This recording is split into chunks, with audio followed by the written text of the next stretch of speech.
শুরুতে জানিয়ে দেব, হিজবুল্লাহর হামলায় ইসরায়েলের সামরিক ঘাঁটিতে ব্যাপক ক্ষয়ক্ষতি, ধ্বংস হবে এবার ইসরায়েল। জানিয়ে দেব, উত্তর কোরিয়া ও রাশিয়ার অস্ত্র ব্যবসা বিশ্বের জন্য হুমকি তৈরি করছে, অভিযোগ দক্ষিণ কোরিয়ার। এদিকে রাশিয়াকে মোকাবেলায় কয়েকশো বাংকার তৈরি করছে ৩ দেশ।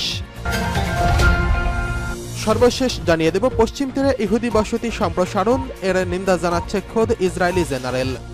এতক্ষণ শুনছিলেন গুরুত্বপূর্ণ সংবাদ শিরোনাম, এখন জানিয়ে দিব বিস্তারিত। হিজবুল্লাহর হামলায় ইসরায়েলের সামরিক ঘাঁটিতে ব্যাপক ক্ষয়ক্ষতি। ইসরায়েলের বিভিন্ন সামরিক ঘাঁটিতে লেবাননের প্রতিরোধ যোদ্ধারা হিজবুল্লাহ ব্যাপক হামলা চালিয়েছে। উত্তর ইসরায়েলের বিরকাত রিশা সামরিক ঘাঁটিতে ক্ষেপণাস্ত্র হামলায় ইসরায়েলের সেনাদের হতাহতের খবর পাওয়া গেছে। মিডল ইস্ট আইয়ের এক প্রতিবেদনে বলা হয়েছে, হিজবুল্লাহ লেবাননের সীমান্তের কাছাকাছি ইসরায়েলের এই সামরিক ঘাঁটিতে হামলা চালিয়েছে। হামলায় ইসরায়েলি সেনাদের ক্ষয়ক্ষতি হয়েছে। ইসরায়েলি আর্মি রেডিও জানায়, লেবানন থেকে প্রায় 60টি রকেট ইসরায়েলের উত্তরাঞ্চলে ছোড়া হয়েছে। গত কয়েক ঘন্টায় এসব রকেট ছুড়েছে হিজবুল্লাহ। মিডল ইস্ট আই আরও জানিয়েছে, ইসরায়েলের দক্ষিণাঞ্চলে ইয়ারুন মারুন আল রাস এলাকায় হামলার প্রতিশোধ হিসেবে হিজবুল্লাহ এই হামলা চালিয়েছে।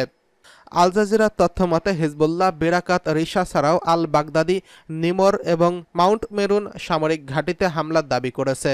এদিকে ইরানের ভারপ্রাপ্ত পররাষ্ট্রমন্ত্রী আলী বাকেরি কানি ইসরায়েলকে হুঁশিয়ার করে দিয়ে বলেছে, লেবাননে হামলার ভয়াবহ পরিণতি ভোগ করতে হবে।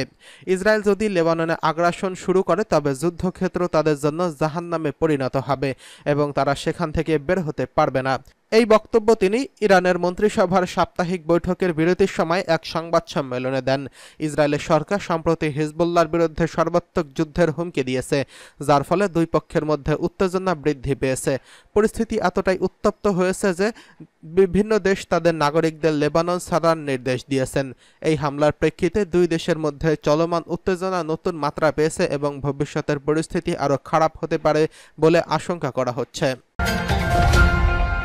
এদিকে উত্তর কোরিয়া ও রাশিয়ার অস্ত্র ব্যবসা বিশ্বের জন্য হুমকি, বলছে দক্ষিণ কোরিয়া।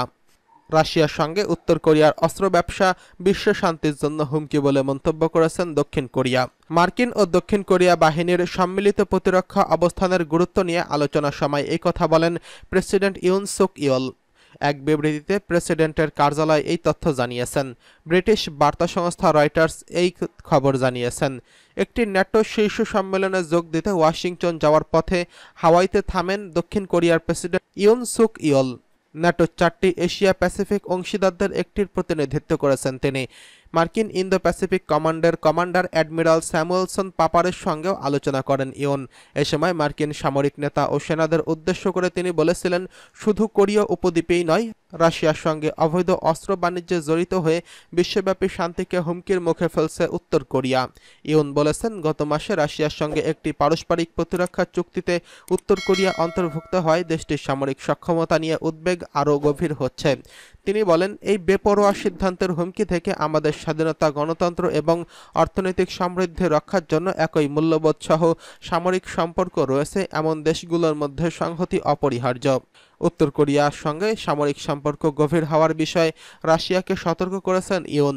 সিউল ও ওয়াশিংটন অভিযোগ করেছে, ইউক্রেনে ব্যবহারের জন্য রাশিয়াকে আর্টিলারি ও ব্যালিস্টিক ক্ষেপণাস্ত্র সরবরাহ করেছে উত্তর কোরিয়া।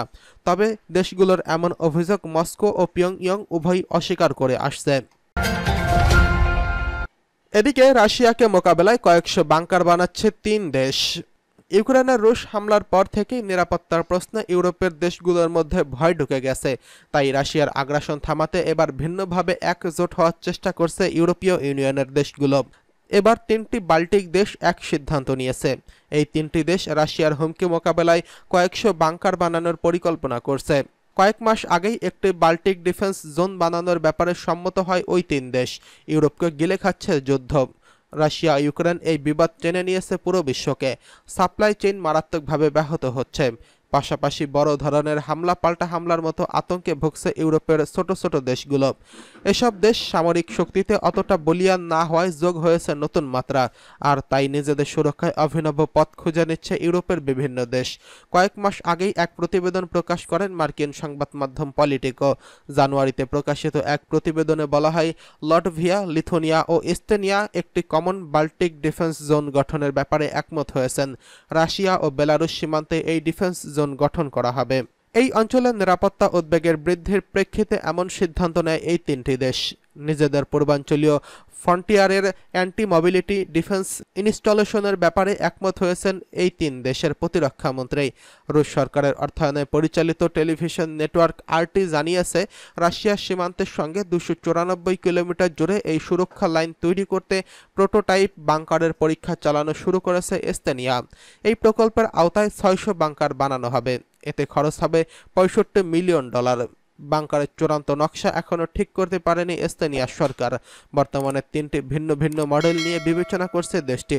আগামী সেপ্টেম্বরে 155 মিলিমিটার গোলা নিক্ষেপের মাধ্যমে ওই প্রোটোটাইপগুলোর পরীক্ষা চালাবে এস্তোনিয়া ডিফেন্স ফোর্সেস। সরকারি জমিতেই এই বাংকার বানাতে চায় দেশটি। তবে প্রয়োজনে ব্যক্তির মালিকানাধীন জমির মালিকদের সঙ্গেও কথা বলবে এস্তোনিয়ার কর্তৃপক্ষ। সীমান্ত এলাকায় বাংকারের প্রয়োজনীয়তা আছে বলে জোর দিয়ে বলেছেন এস্তোনিয়ার প্রতিরক্ষামন্ত্রী হানো পেভকর। তিনি বলেন, ইউক্রেনে রাশিয়ার যুদ্ধ দেখিয়েছে যন্ত্রপাতি, গোলাবারুদ ও জনশক্তির পাশাপাশি এস্তোনিয়াকে সীমান্তের প্রথম মিটার থেকেই রক্ষায় আমাদের প্রতিরোধ অবকাঠামো প্রয়োজন রয়েছে। প্রতিটি বাংকারে 10 জন করে সেনা সদস্য থাকতে পারবে বলে জানিয়েছে সংবাদ মাধ্যম ইআরআর। আগামী বছরের শুরুর দিকে এই বাংকার তৈরির পরিকল্পনা করছে এস্তোনিয়া সরকার। লিথুয়ানিয়া, লটভিয়া ওই একই কমন ডিফেন্স জোনে কিভাবে অবদান রাখবে তার বিস্তারিত এখনও জানা যায়নি। তবে লিথুয়ানিয়ার সাবেক প্রতিরক্ষামন্ত্রী আরভিডাস জোর দিয়ে বলেছেন, যুক্তরাষ্ট্রের সঙ্গে মিলে তারা যেই হিমার্স রকেট ব্যবস্থার উন্নয়ন করছে তা তাদের প্রতিরক্ষা কৌশলের একটি গুরুত্বপূর্ণ অংশ। ইউরোপের বিভিন্ন দেশ হামলায় আশঙ্কা করলেও রাশিয়া জোর দিয়ে বলেছে তাদের এমন কোনো পরিকল্পনা নেই। এদিকে পশ্চিম তীরে ইহুদি বসতি সম্প্রসারণ নিন্দা জানাচ্ছে ইসরায়েলি জেনারেল। ফিলিস্তিনের অধিকৃত পশ্চিম তীরে ইহুদি বসতি সম্প্রসারণের নিন্দা জানিয়েছেন স্বয়ং ইসরায়েলের সামরিক বাহিনীর একজন জেনারেল। একই সঙ্গে এই অঞ্চলে বসতি স্থাপনকারীদের সহিংসতার সমালোচনাও করেছেন তিনি। এমনকি ফিলিস্তিনি বাসিন্দারা কোনো ধরনের হুমকি সৃষ্টি করে না বলে মন্তব্য করেছেন বিদায়ী ওই ইসরায়েলি জেনারেল। এক প্রতিবেদনে এই তথ্য জানিয়েছে সংবাদ মাধ্যম আল জাজিরা। প্রতিবেদনে বলা হয়েছে, একজন ইসরায়েলি জেনারেল ফিলিস্তিনের অধিকৃত পশ্চিম তীরে বসতি সম্প্রসারণের বিষয়ে ইসরায়েলের সিদ্ধান্তের নিন্দা করেছেন এবং এই অঞ্চলে বসতি স্থাপনকারীদের ক্রমবর্ধমান সহিংসতার সমালোচনা করেছেন বলে ইসরায়েলি মিডিয়া জানিয়েছে। ইসরায়েলি ওই জেনারেলের নাম মেজর জেনারেল ইয়েহুদা ফক্স। তিনি ইসরায়েলের কেন্দ্রীয় কমান্ডের বিদায়ী প্রধান। গত সোমবার বিদায়ী অনুষ্ঠানে তিনি বলেন, ইসরায়েলের বসতি স্থাপনকারীরা অধিকৃত পশ্চিম তীরে সহিংসতার মাধ্যমে জাতীয়তাবাদী অপরাধে লিপ্ত রয়েছে।